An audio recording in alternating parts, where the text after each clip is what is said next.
Good morning and welcome to the Frontiers of Knowledge segment of Dr. Lamba's Awakening Call. Economy is something which is of interest and need of everybody. As a matter of fact, people skim the surface and do not penetrate, most of the people. And the latest IMF World Economic Report has sent majority of the Indians into an ecstasy. They forgot that the agony is there. They are very happy that India's projected GDP growth exceeds the GDP growth even of China, which is supposed to be the benchmark. That's right.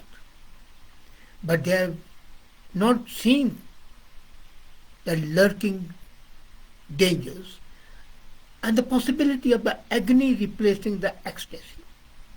The central message of the IMF report is very clear, and the three words: the worst is yet to come. IMF publishes its World Economic Outlook twice a year, in April and October, and then there are two updates in January and July. They are meant to educate the policymakers around the world to take care, take heed. Unfortunately, they never take heed. And the result is recession, depression, economy's disastrous effect on the common people, especially on the marginal people who live from hand to mouth. Now, IMF report does not spell out the dreaded term stagflation, and stagflation is an omnibus term which describes an economic situation where inflation remains consistently high and persistent. Growth contracts. But IMF states it differently. More than a third of the global economy will contract this year or next. And then it goes on to say that the three largest economies, that's of USA, China, and European Union, will continue to stall. Now, in an age of globalization, where no country is fully self-sufficient, whatever you might call it, what Prime Minister Modi says of Atmanirbhar, you can never be 100% self-sufficient for the simple reason there are needs which come out and you don't have any plans for meeting the unexpected needs. So you have got to depend on others. Now when the 1/3 of the global economy is going to contract, even if the GDP of India is growing, that is a matter of concern. The pressure of the rising prices will automatically reduce the real income. If the prices go up by 26%, which they have gone here in Canada, in India it's much worse, then the real income which goes into tens and thousands in India, I'm amazed at the income level, but then look at the prices. So it undermines the economy and remains the most immediate threat to the current and the future prosperity, especially the macroeconomic stability. And if the macroeconomic stability is threatened, the countries cannot progress. Now, preventive persistent stagflation and growth is possibly the toughest policy challenge available, especially to India. This is because the policy measures to control inflation usually bring down the price in a long run, not immediately. But when they bring down the price, they also stunt the growth. Perhaps that's why the preface to the latest report is very clear. It says, as storm clouds gather, policy makers need to keep a steady hand. And unfortunately for India, after C.D. Deshmukh, the next good finance minister was Manmohan Singh. Barring these two people, none of the finance ministry has that capability. Even Chidambaram, who prides himself on being a one, no, he failed miserably. Now, if you look at it, IMF has sharply cut its growth forecast. It had forecast in 2021 as 6%. Now it says it will be 3.2% total global growth. So what was to be 6% comes down to 3.2%, and that is absolutely not final because the storm clouds are gathering.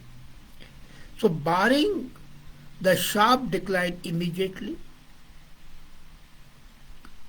following global crisis of 2008 and the pandemic, this is the weakest growth profile in the last 22 years. So the global economy continues to face challenges. That is undeniable. And the cost is increasing. The worst is really to come. And you would see next year is going to be a year which is terrible. Now the projected path in the third quarter of 21 last year was 4, and it was thought to be higher. This time it's going to be much lower. The core inflation is increasing. From 0.5% it has gone to 6%. And overall, if I look at the economic projections, and you would see the projections has never been met. The word output was supposed to be 6, actually is 2.7. The total. USA, it was supposed to be 5.7, it is 1. Europe area was supposed to be 5.2, it's 0.5. China was supposed to be 8.1, it is 4.4. India was supposed to be 8.7, it is 6.2. Now they say that the global inflation is expected to peak at 9.5% at the end of this year. If the global is always wholesale, rather it's manufactured base, it's not the retail. If it's going to be 9.5%, you can be sure it's going to be 35 to 40% at the retail level. And it's expected to remain high longer than previously imagined. And it's only likely to decrease to 4.1% by 2024. 1.5 years, or rather 2 years,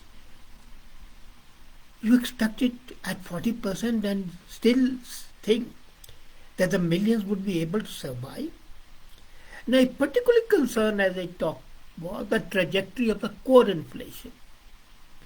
And core inflation is where food and fuel prices are concerned. It generally rises and falls much more slowly than the wholesale prices.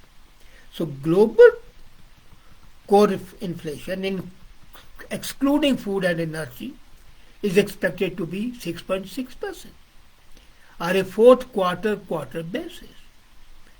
Now what's the downside risk? There are a number of risks. First risk is that the policy miscalibration is there. In a fit of ecstasy, they say, well, we are going to be so they don't care. And that is a disaster. Given the precarious situation facing most of the economies, as well as huge uncertainty, this is the biggest concern. This is going to lull the policy makers into sleep, maybe to dream, but not face the reality, and when the reality is there, they'll be stunned. For example, fiscal and monetary policies should not run against each other. Look at what happened in England. The new Prime Minister Liz Truss government resorted to expansionary fiscal policy, tax cuts, unrestricted increase in spending, and prices shot up through the roof. Even trying to raise interest did not stop the increase. It was a financial collapse. Investors lost confidence of policymakers, and the gilt pound sterling securities, which were supposed to be greatest security in the world, they were sold. So when fiscal and monetary policies are aligned, other mistakes can still happen. For example, monetary policy makers may tighten their stance, but over tightening risks are stunting growth, and under tightening risks are making inflation remain steady at high level and it will take longer to contain. So this is a catch-22 situation. Damned if you do, damned if you don't do. Second cause of concern is a financial stability and interaction with a strong US dollar. And we know yesterday Indian rupee fell to 82.65 rupees to $1. This is a big problem. The third major cause of concern is financial stability, as I said.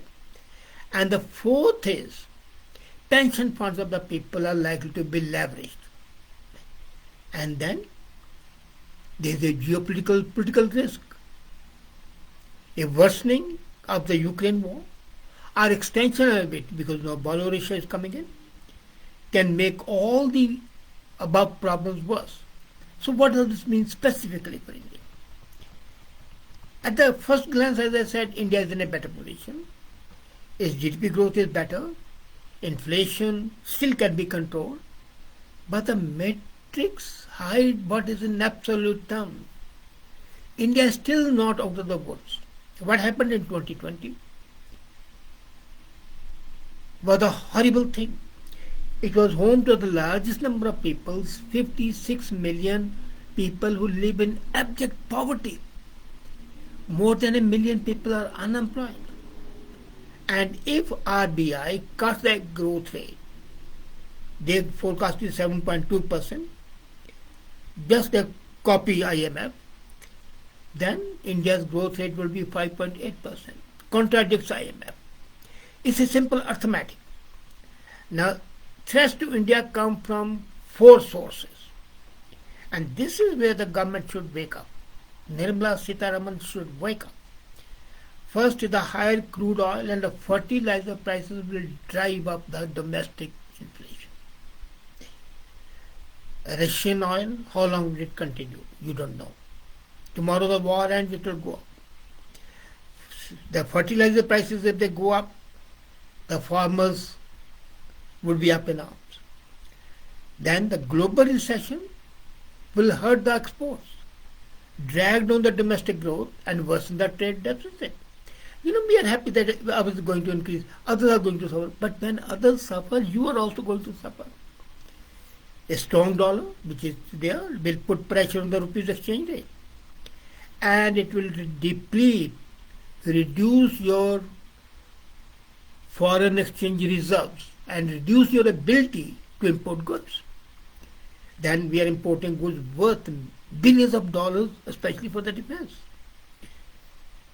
So, given the low demand among the most Indians, the government may be forced to spend more to provide basic relief. And it will be on food and fertilizers. And that's more relief.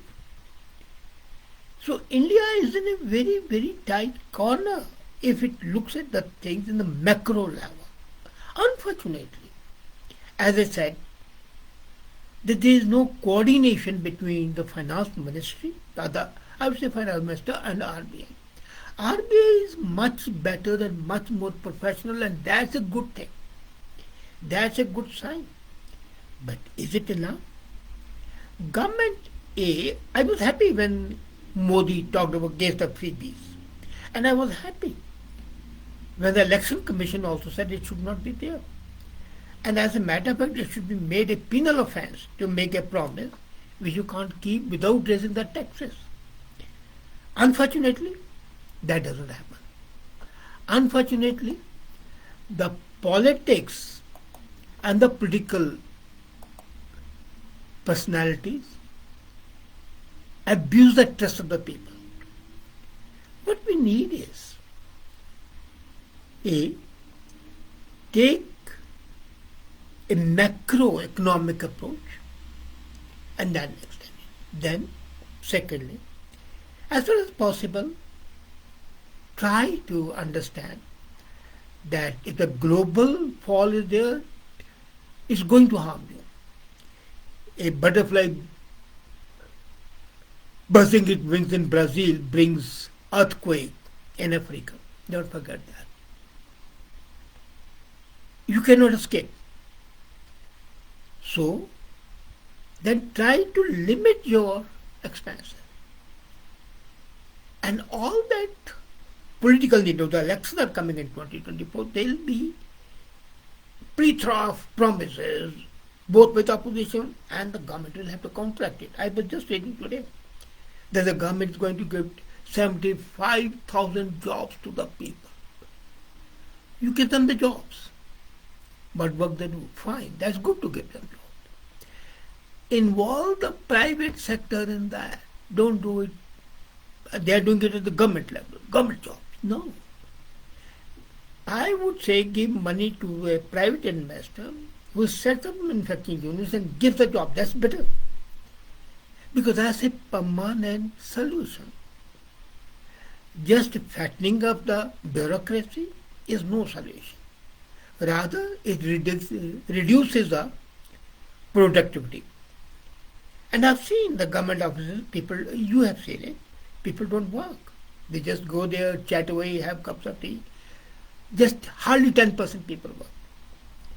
And at one time, we calculated that if 50% government officers are removed, there'll be better performance.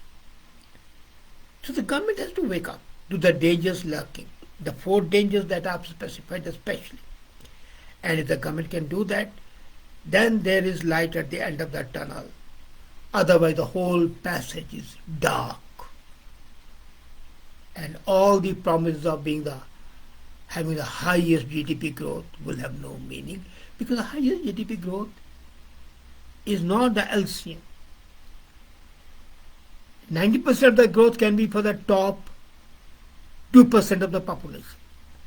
So, but then you take an average, you think, it's just like saying, if your head is an oven and your feet are in a fridge, then you are in a comfortable situation.